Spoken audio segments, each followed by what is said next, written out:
نحمده ونصلي على رسوله الكريم اما بعد فاعوذ باللہ من الشیطان الرجیم بسم اللہ الرحمن الرحیم۔ السلام علیکم ورحمۃ اللہ وبرکاتہ۔ میں خوشبو جان زیب forward public school e learning جماعت ہشتم میں آپ کو خوش آمدید کہتی ہوں۔ پیارے بچوں، میں آپ کی اسلامیات کی ٹیچر ہوں۔ مضمون ہے اسلامیات اور ہمارا آج کا عنوان ہے سبق نمبر 1، قرآن مجید، تعارف، حفاظت اور فضائل، جو کہ آپ کی کتاب کے صفحہ نمبر 35 تا 38 پر ہے۔ تو بچوں، آج ہم اس سبق کی پڑھائی اور وضاحت کریں گے۔ جی تو بچوں، سب سے پہلے صفحہ نمبر 35 نکال لیں، جس پہ آپ کا سبق نمبر 1، قرآن مجید، تعارف، حفاظت اور فضائل موجود ہے۔ تو سب سے پہلے سبق کا نام قرآن مجید کی تھوڑی سی وضاحت کرتی چلوں کہ اس کا نام قرآن مجید کیوں رکھا گیا۔ قرآن مجید کا نام اللہ تعالیٰ نے خود رکھا ہے، جس کے معنی ہیں بار بار دہرائی جانے والی چیز، یعنی یہ کتاب دنیا کی وہ واحد کتاب ہے جو تا قیامت تک بار بار پڑھی جانے والی کتاب ہے۔ اللہ تعالیٰ نے لوگوں کی رہنمائی کے لیے وقتاً فوقتاً احکامات نازل فرمائے، کتابوں اور صحیفوں کی شکل میں، مگر ان کی رد و بدل کی وجہ سے اللہ تعالیٰ نے قرآن کی حفاظت کا ذمہ خود لیا، جو کہ تا قیامت مسلمانوں کے لیے حکمت سے بھرپور کتاب ہے۔ تو آج ہم قرآن مجید کا تعارف، اس کی حفاظت اور فضائل کے بارے میں پڑھیں گے۔ تعارف: اللہ تعالیٰ نے انسان کو پیدا کیا، اس کی جسمانی اور فطری ضروریات پوری کرنے کے لیے مادی وسائل پیدا کیے۔ مادی وسائل یعنی قدرتی وسائل، اور اس کے ذہن اور روح کی رہنمائی کے لیے بھی اہتمام فرمایا۔ خود انسان کو خیر و شر میں فرق کرنے کی صلاحیت اور ضمیر کی آواز عطا فرمائی، یعنی جہاں فطری ضروریات پوری کی، وہی اس کی تعلیم و تربیت اور رہنمائی کے انتظامات بھی فرمائے۔ تو اس مقصد کے لیے اللہ تعالیٰ نے انسان کی کامل رہنمائی کے لیے، کامل یعنی مکمل رہنمائی کے لیے انبیاء کرام علیہم السلام مبعوث فرمائے، مبعوث بھیجنا، اور ان پر کتابیں نازل فرمائیں، کچھ کتابوں کی صورت میں اور کچھ صحائف کی صورت میں ہدایت کے مجموعے عطا فرمائے۔ ہمارے پیارے نبی حضرت محمد صلی اللہ علیہ وآلہ وسلم اللہ تعالیٰ کے آخری نبی ہیں۔ اللہ تعالیٰ نے آپ صلی اللہ علیہ وآلہ وسلم پر قرآن مجید نازل فرمایا، جو اللہ تعالیٰ کی آخری کتاب ہے۔ یہ تمام بری نوع انسان کے لیے ہدایت کا دائمی ذریعہ ہے۔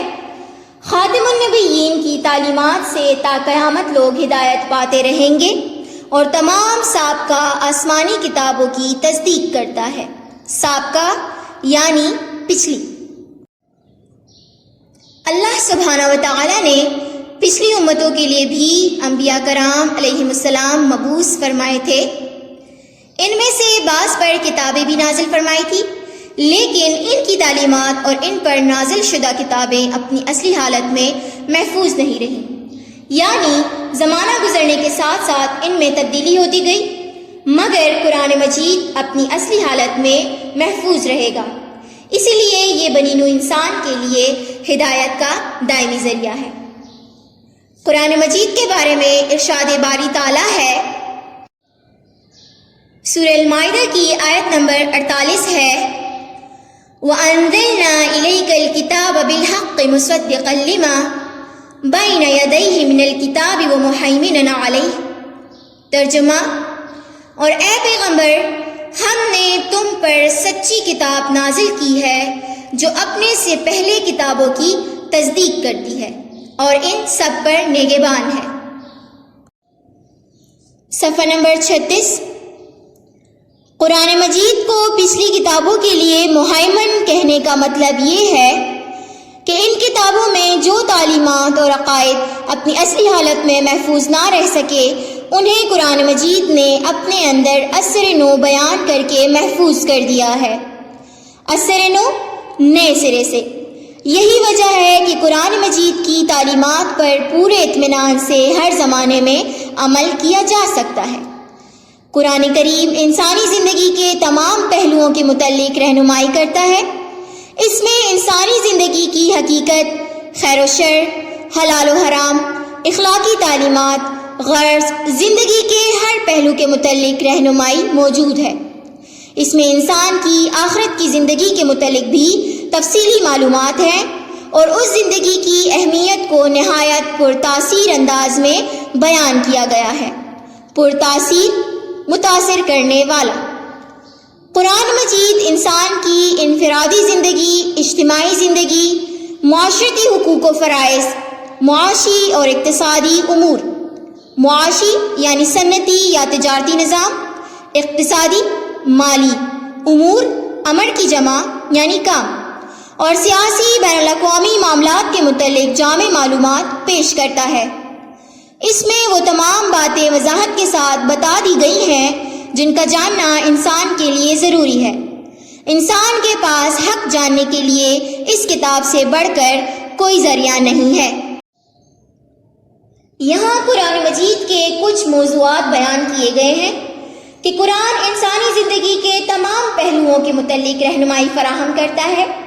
اس میں انسانی زندگی کی حقیقت، نیک و بد، حلال و حرام، جرم و سزا، اجر و ثواب، اخلاقی تعلیمات، عبادات، حیرت انگیز تاریخی واقعات، جہاد فی سبیل اللہ، غرض، ہر طرح کے مضامین موجود ہیں جن میں انسان کے لیے رہنمائی ہے۔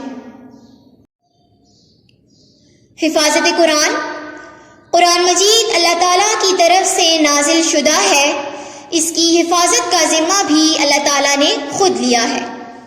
پہلے تمام انبیاء کرام پر جو کتابیں نازل ہوئی تھیں، زیادہ تر لوگ ان میں رد و بدل کر چکے تھے، لہٰذا انسانوں کی رہنمائی کے لیے اس بات کی ضرورت تھی کہ ایک ایسی کتاب نازل کی جائے جو ہر لحاظ سے جامع، کامل اور ہر قسم کی تبدیلی اور تحریفات سے پاک ہو۔ اس بنا پر اللہ تعالیٰ نے اپنے آخری نبی حضرت محمد صلی اللہ علیہ وآلہ وسلم پر قرآن مجید اتارا اور ساتھ ہی اس کی حفاظت کا ذمہ بھی لے لیا تاکہ قیامت تک اس میں کوئی رد و بدل نہ کر سکے۔ چنانچہ ارشاد باری تعالیٰ ہے، سورہ ہجر کی آیت نمبر 9، اِنَّا نَحْنُ نَزَّلْنَا الذِّكْرَ وَإِنَّا لَهُ لَحَافِظُونَ۔ ترجمہ، بلا شبہ یہ ذکر ہم نے نازل کیا ہے اور ہم خود اس کے محافظ ہیں۔ ہم دیکھتے ہیں کہ حق سبحانہ و تعالیٰ کا قرآن مجید کی حفاظت کا یہ وعدہ اس طرح پورا ہوا ہے کہ پوری دنیا میں موجود قرآن مجید کے نسخوں میں ایک لفظ یا زیر زبر کا فرق نہیں ہے، کیونکہ خود صحابہ کرام کو قرآن مجید سیکھنے کا اتنا شوق تھا کہ ہر شخص اس معاملے میں ایک دوسرے سے آگے بڑھنے کی فکر میں تھا۔ اس طرح تھوڑے ہی عرصے میں صحابہ کرام کی ایک ایسی جماعت تیار ہوئی جسے قرآن کا حرف بحرف یاد تھا۔ قرآن مجید رسول اللہ صلی اللہ علیہ وآلہ وسلم پر ایک ہی وقت میں نازل نہیں ہوا، بلکہ تقریباً 23 سال میں تھوڑا تھوڑا نازل ہوا۔ جو ہی کچھ آیات نازل ہوتی، آپ صلی اللہ علیہ وآلہ وسلم کاتب وحی کو بلوا کر لکھوا دیتے۔ کاتب وحی کو لکھنے والا، اور یہ رہنمائی بھی فرماتے کہ انہیں کس صورت سے پہلے یا بعد کون سی صورت میں کن آیات کے ساتھ رکھا جائے۔ مسجد نبوی میں ایک جگہ متعین تھی، متعین یعنی مقرر، جہاں یہ عبارت رکھ دی جاتی تھی۔ صحابہ کرام رضی اللہ تعالیٰ عنہم اس کی نقل کر کے لے جاتے اور یاد کر لیتے۔ مختلف اوقات خصوصاً نمازوں میں اس کی تلاوت کرتے تھے اور اس کو سمجھنے اور اس پر عمل پیرا ہونے کی کوشش کرتے تھے۔ اس طرح جو قرآن مجید نازل ہوتا گیا، لکھا بھی جاتا رہا اور حفظ بھی ہوتا رہا۔ اس عمل میں مرد اور خواتین دونوں شامل تھیں۔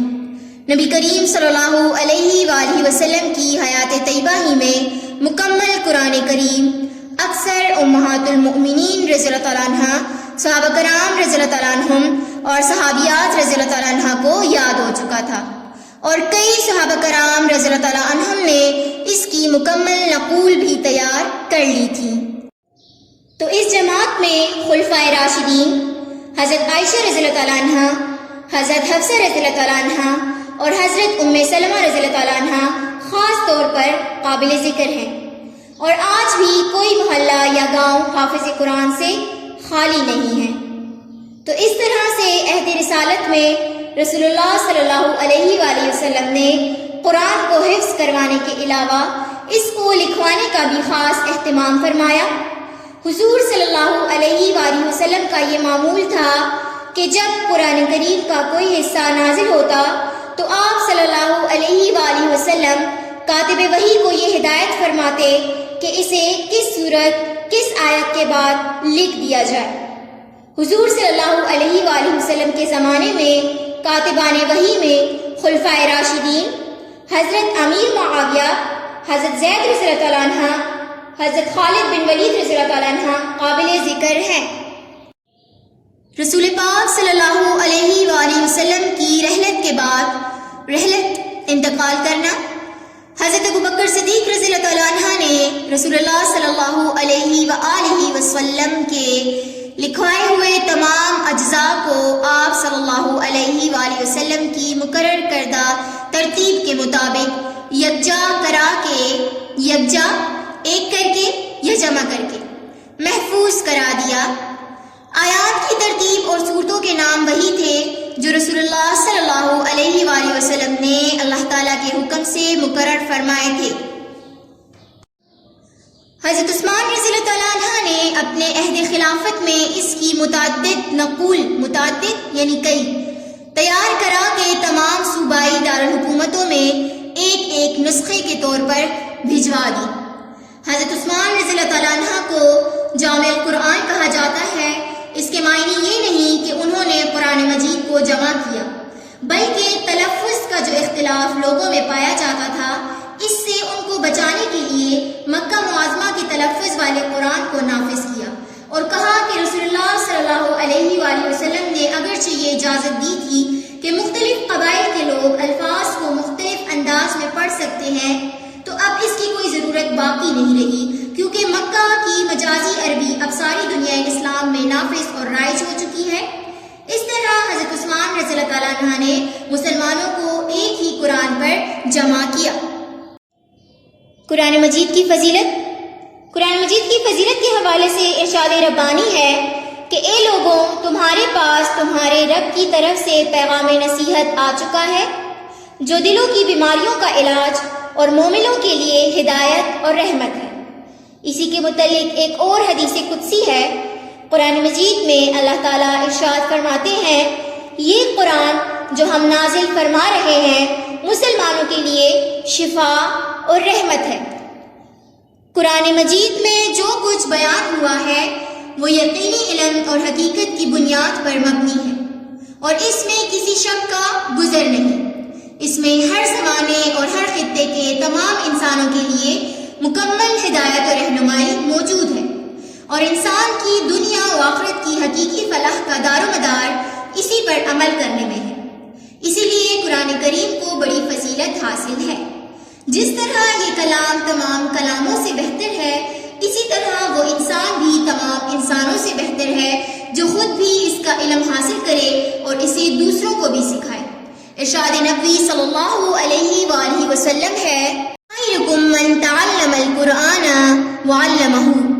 ترجمہ، تم میں سے بہتر وہ ہے جس نے قرآن سیکھا اور سکھایا۔ اس لیے ہمیں چاہیے کہ قرآن پاک کا علم حاصل کرنے کی طرف سب سے زیادہ توجہ دیں اور اس کے لیے کسی طرح کی محنت سے دریغ نہ کریں۔ دریغ روک تھام۔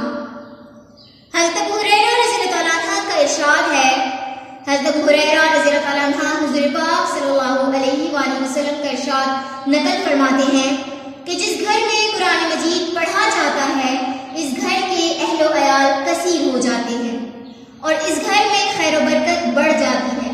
فرشتے اس گھر میں داخل ہوتے ہیں اور شیاطین اس گھر سے نکل جاتے ہیں، اور جس گھر میں قرآن کی تلاوت نہیں ہوتی اس گھر میں تنگی اور بے برکتی پیدا ہو جاتی ہے، اور اس گھر سے فرشتے نکل جاتے ہیں اور شیاطین گھس جاتے ہیں۔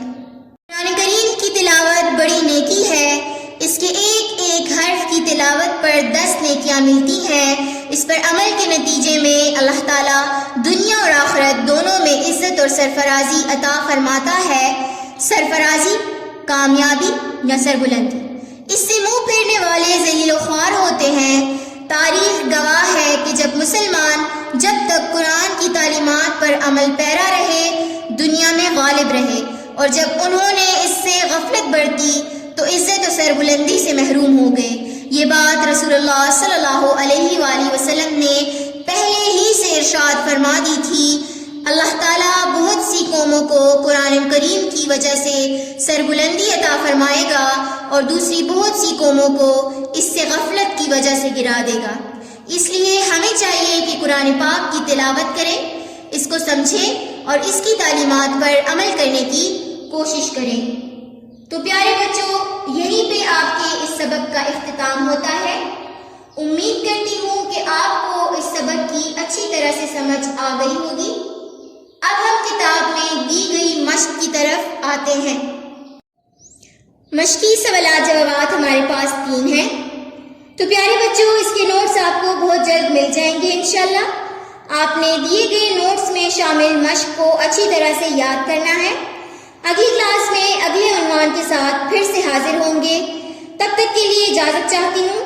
اپنے گھروں میں رہیں، محفوظ رہیں، اپنا خیال رکھیے گا۔ اللہ حافظ۔